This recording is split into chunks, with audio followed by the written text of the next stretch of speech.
성균관대학교 전자전기공학부의 김용석 교수입니다. 미중 반도체 기술 패권 경쟁과 한국의 대응 전략이라는 주제로 말씀드리겠습니다. 무척이나 쉽지 않은 주제인 것 같습니다. 함께 고민해 보도록 하겠습니다. 미국은 중국의 반도체 산업 발전을 매우 심각한 국가 안보 위협으로 규정해서 중국 제재를 강화하고 있습니다. 미국은 트럼프보다는 바이든 대통령 시대로 오면서 더욱 정교하고 일관된 추진을 진행하고 있고, 또 의회도 초당적으로 지원을 하고 있습니다. 우선 일련의 미국이 진행해온 정책들, 또 중국의 제재 내용을 살펴보겠습니다. 또한 중국의 반격도 알아봅니다. 이러한 미국과 중국의 패권 경쟁은 우리나라에도 커다란 위협 요인이 되고 있는데, 이에 따른 한국 반도체의 대응 전략을 살펴보겠습니다. 우선 미중 반도체 기술 패권 경쟁의 배경부터 시작하겠습니다. 두 가지로 볼 수 있는데요. 첫째는 팬데믹을 겪으면서 반도체 부족으로 자동차 생산 차질이 발생하면서 반도체 중요성을 느끼게 됐습니다. 또 향후 반도체 수요 증가도 예상되고 있습니다. AI, 5G, 6G, IoT 기술이 만들어내는 자율주행 자동차, 또 스마트 팩토리뿐만 아니라 항공, 우주, 양자 컴퓨터에도 쓰이고 있어서 군사적으로도 매우 중요합니다. 둘째는 중국의 놀라운 부상입니다. 미국은 중국을 위협 상대로 보기 시작했습니다. 세계 500대 기업이 2001년도에는 한국과 중국이 똑같이 11개였는데 20년이 지난 후에 한국은 15개인데 중국은 135개로 엄청나게 벌어졌습니다. 중국이 G2 경제대국으로 성장한 결정적인 계기는 미국의 클린턴 대통령의 권유로 2001년에 세계무역기구 WTO에 가입하면서입니다. 중국은 미국 중심의 국제분업 체제로 편입되면서 세계 공장으로 우뚝 솟을 수 있었습니다. 중국의 값싼 공산품을 토대로 미국의 경제를 떠받치는 이른바 차이메리카, 미중의 경제적 상호 의존 시대가 열리게 되었습니다. 중국은 미국이 9.11 테러 2001년도에 있었고요. 금융위기 2008년도에 있었습니다. 이 두 개로 발목이 잡힌 사이에 무서운 기세로 성장했고, 2010년에 국내 총생산 규모에서 세계 2위인 일본을 추월하게 됩니다.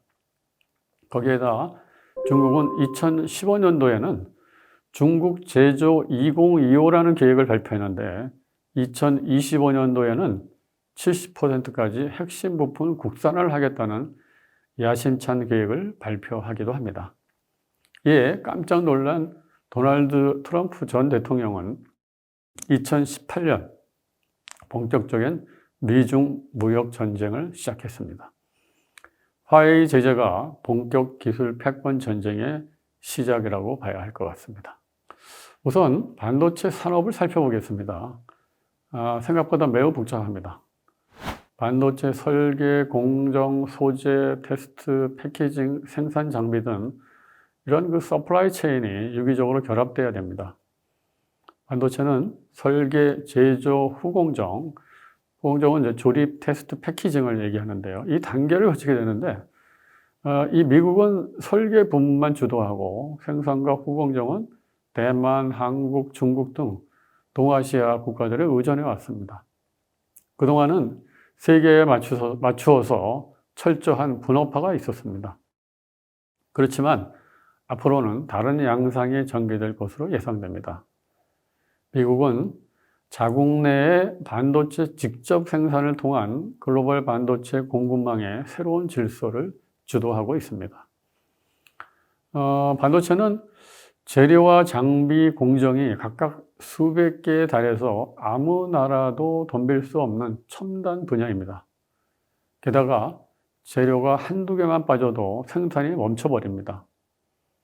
이를 노리는 일본은 2019년 7월에 자국 점유율이 높은 세 종의 소재만 수출을 규제해서 한국 반도체 산업 전체를 뒤흔들었던 적이 있습니다. 강광액과 불화수소는 일본의 세계 시장의 점유율이 약 70에서 90%에 달하는 대체가 힘든 반도체 핵심 소재였습니다. 또 하나의 규제 대상인 플루오린 폴리이미드는 올레드 디스플레이의 필수 재료입니다. 결과적으로는 우리나라가 소부장 분야를 강화하고 일본을 자립하는 계기가 되었습니다. 참 아이러니하게도 미국도 이와 비슷한 방법으로 중국을 제재하고 있습니다.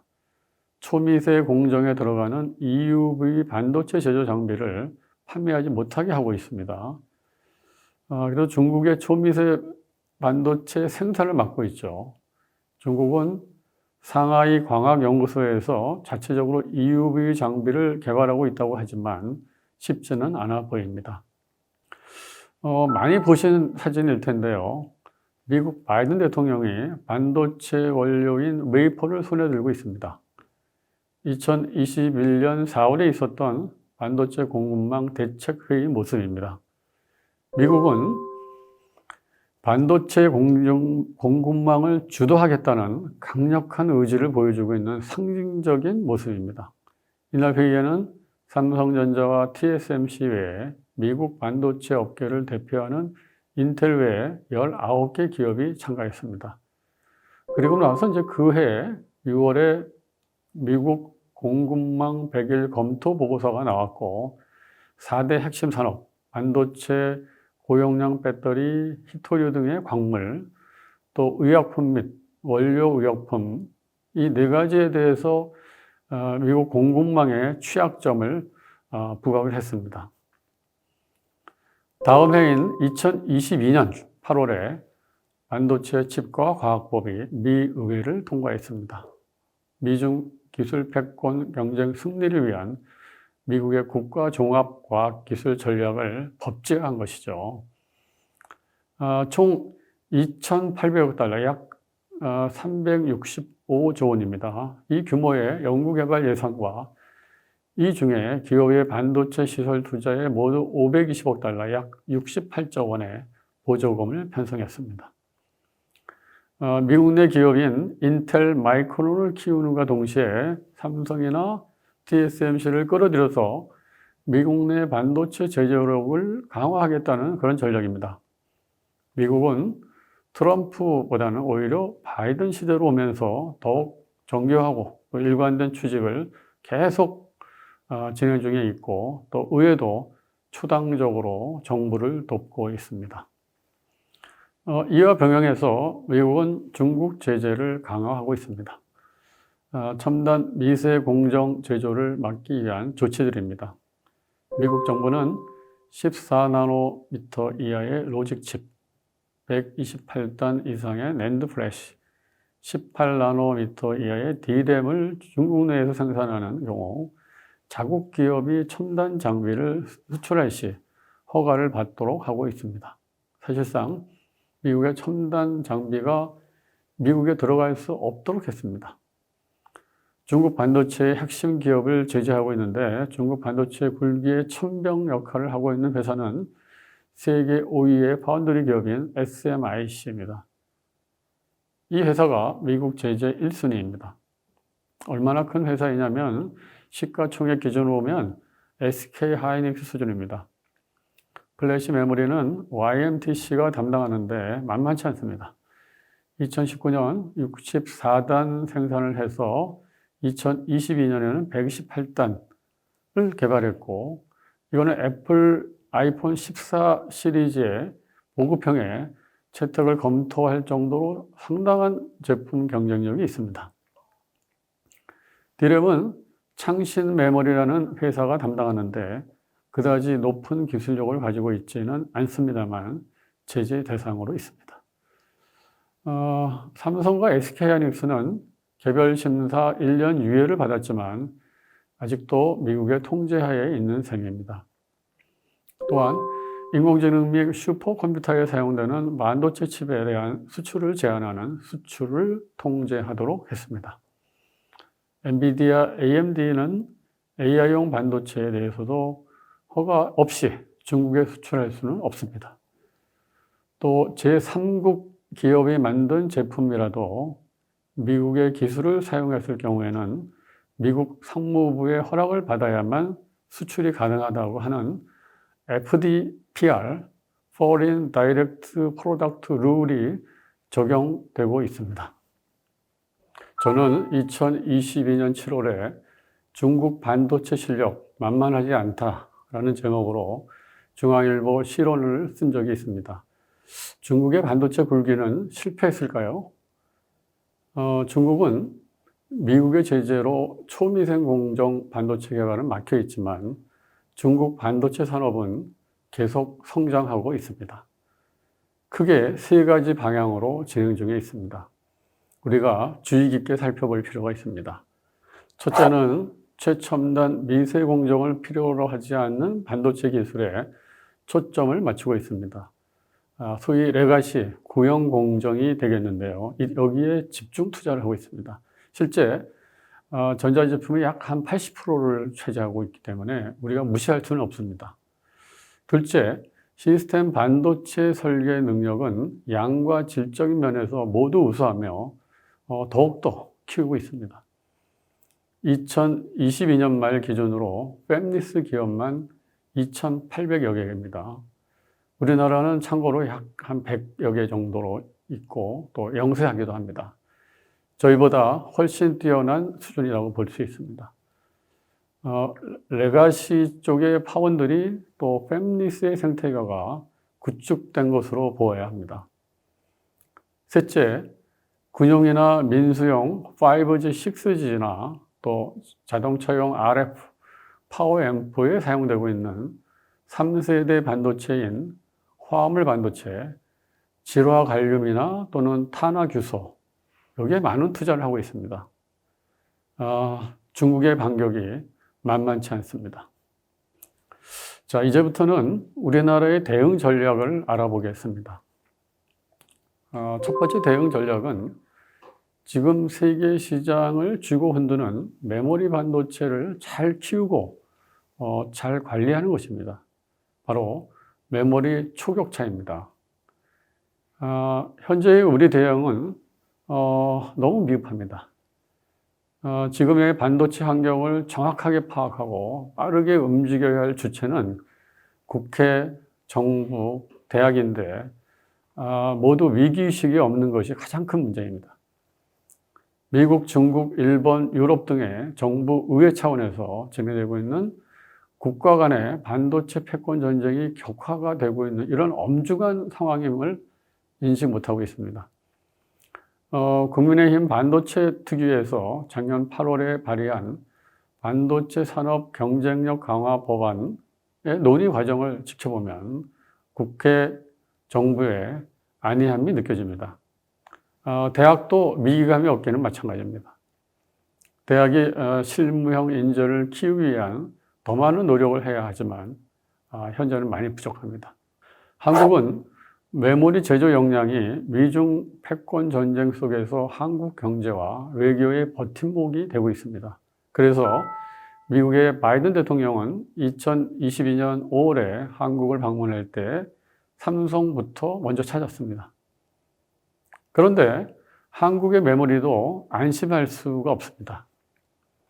미국의 메모리 기업인 마이크론은 20년간 1,000억 달러를 투자하겠다고 하고 있습니다.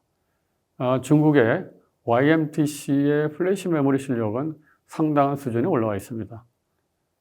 미국, 중국의 메모리 내재화 의지가 매우 강합니다. 한국 경제와 외교의 버팀목인 메모리 제조 역량이 흔들릴 수도 있습니다.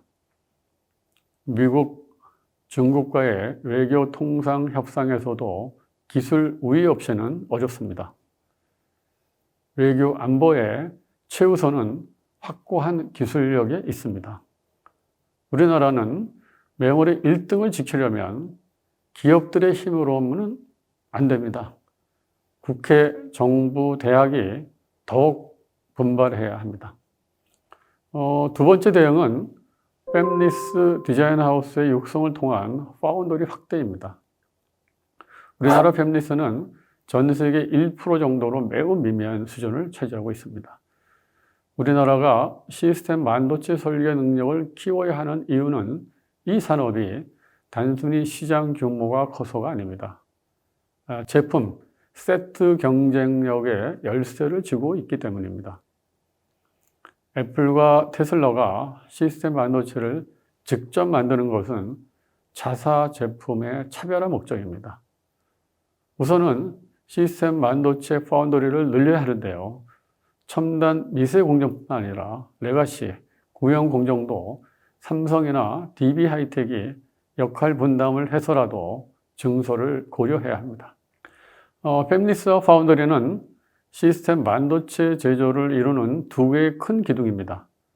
팹리스가 설계를 하면 파운더리가 생산을 맡고 있어서 바늘과 실의 영역처럼 팹리스와 파운더리의 관계는 뗄래야 뗄 수가 없습니다. 그런데 반도체를 설계하는 팹리스와 파운더리만 있다고 해서 칩이 나오진 않습니다. 파운더리 공정에 걸맞게 설계 최적화 작업이 필요한데 이를 뒷받침하는 것이 디자인 하우스입니다. 디자인 하우스도 제대로 키워야 합니다. 팹리스, 디자인 하우스, 파운더리로 이어지는 생태계 구축이 탄탄해야 됩니다. 또한 IP 디자인 하우스도 키워야 하고 또 여러 개의 연구 개발용 칩 시제품을 올려서 제작할 수 있는 MPW, 멀티 프로젝트 웨이퍼의 지원도 정부가 체계적으로 해야 합니다. 정부 과제를 효과적으로 운영할 수 있어야 합니다. 세 번째 대응은 반도체 인력 양성입니다. 인력 양성은 반도체 사업을 성공시키기 위해서 매우 중요하고 또 시급합니다. 반도체는 한국 경제의 핵심 산업이지만 인력 부족이 미래 경쟁력 확보에 걸림돌이 되고 있습니다. 가장 중요하고 대학의 역할이 매우 중요합니다.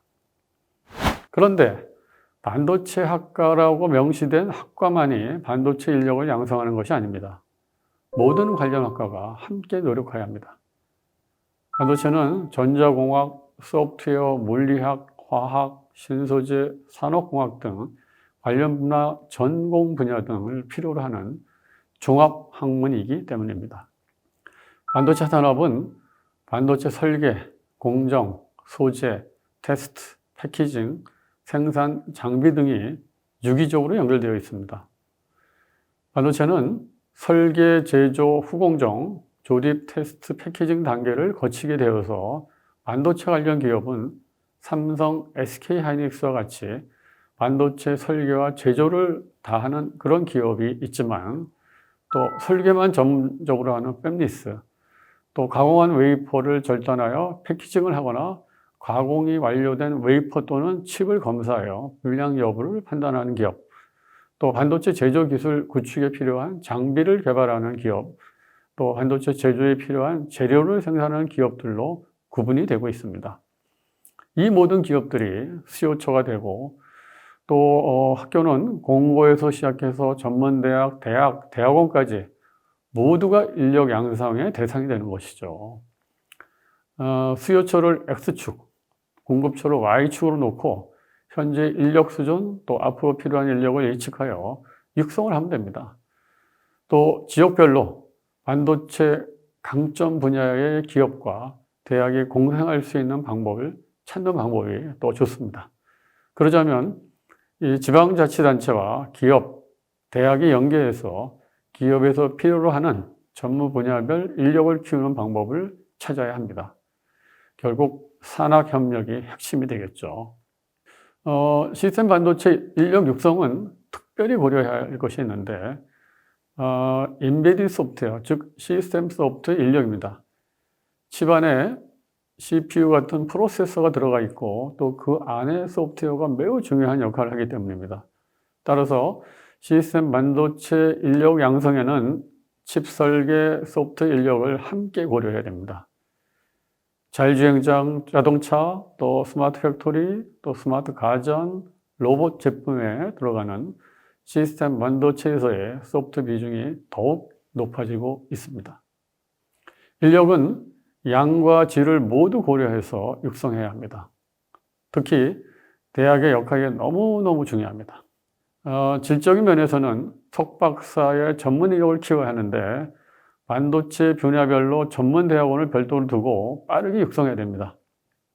예를 들면 시스템 아키텍트 대학원, 또 소자 공정 대학원, 패키징 대학원 등이 있습니다. 교육 내용도 이론 중심에서 프로젝트 위주의 실습을 강화해야 합니다. 또한 5년짜리의 학습 과정을 만들어 운영하는 것도 좋은 방법입니다. 가장 어려움을 겪는 게 바로 이제 교수 인력 확보인데, 학계뿐만 아니라 기업의 최고 전문가들을 적극 활용할 필요가 있습니다. 주변에 풍부한 경험을 갖춘 반도체 인력이 많이 있는데도 활용은 제대로 못하고 있을 뿐입니다. 기업 출신의 전문가를 전임, 이 정년 보장 트랙에 교육 전담 교수로 선발하는 것도 좋은 방법입니다. 또한 65세 이상의 명예교수 또는 기업 전문가는 초빙 교수로 활용하는 것도 좋겠습니다. 이 모든 것이 다 대학의 의지에 달려 있습니다. 이외에도 대학 말고 국가 차원에서 고민할 것은 S급 인재의 확보 전략입니다. 한 세대 이후에도 기여할 수 있는 최고의 전문가 집단을 만들어내야 하는데 오랜 준비가 있어야 합니다. 우수한 인재를 인정하고 또 그에 걸맞는 좋은 대우도 해 주어야 합니다. 삼성은 1974년 12월 한국 반도체를 인수했습니다. 그리고 1983년 2월에 이병철 회장의 도쿄 선언으로 삼성 반도체가 본격 시작됐습니다. 이때가 이제 메모리였죠. 당시 107명의 64K DRAM 개발팀이 경험과 전문 지식이 전무하다시피 했지만 무박 1일간 64km 행군하면서 정신력과 체력 또 굳건한 팀워크를 다졌다는 일화가 놀랍습니다. 결국 64K DRAM의 성공은 반도체 신화의 서막이었습니다. 부족한 기술력을 열정으로 메꿀 수 있었습니다. 그리고 세계 반도체 1등을 해낼 수가 있었습니다. 그 비결은 정부의 적극적인 기술 육성 정책과 또 선제적이고도 충분한 우수 인력 공급 정책이 있었습니다. 그리고 기업 경영진의 탁월한 리더십과 헌신적인 엔지니어들의 피와 땀의 결실입니다. 또한 PC 시장의 폭발적인 성장과 이동통신, TV의 디지털 환경 변화도 충분한 반도체 수요로 뒷받침이 되었습니다. 지금은 그때와 상황이 다릅니다.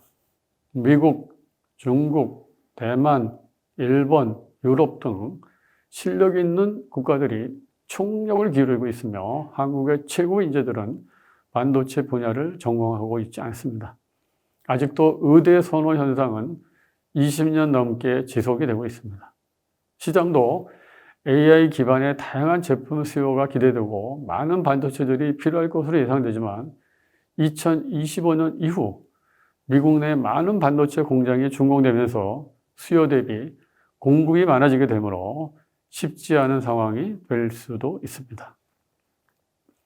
여러 가지 상황을 볼 때 글로벌 반도체 공급망이 재편되면서 한국 기업의 역할을 더 키워나가는 것이 쉽지가 않은 현실입니다. 대응을 위해서 우리에게 필요한 것은 열정, 기술력, 전략 이 세 가지라고 생각이 됩니다. 과거의 반도체 성공 방정식은 열정, 기술이 더욱 중요한 역할을 했다면 앞으로는 이 두 가지 이외에 전략도 매우 중요할 것으로 보입니다. 전략적 사고가 특히 요구됩니다.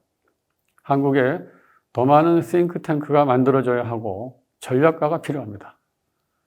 미국과 중국의 반도체 산업을 면밀히 분석하고 대응 전략을 짜야 합니다. 미국 전문가도 있어야 되고 또 중국 전문가도 있어야 합니다. 특히 한국이 부족한 시스템 반도체 산업은 메모리와 달리 시장과 고객에 대한 이해와 고민이 필요하며 제조업과 연관지어서 전략적 정책 수립을 해야 합니다. 기업이 선수입니다. 국회, 정부, 대학은 선수인 기업을 위해 무엇을 도울 것인가를 늘 고민해야 합니다. 범국가 차원의 컨트롤 타워가 필요한 시점입니다. 우리나라 반도체 산업을 제대로 지키지 못하면 국가 경제와 안보 등 이런 것들이 위협을 받을 수 있을 것은 분명합니다. 위기의식을 가져야 합니다. 절박감에서 방안을 마련하고 실천해야 합니다.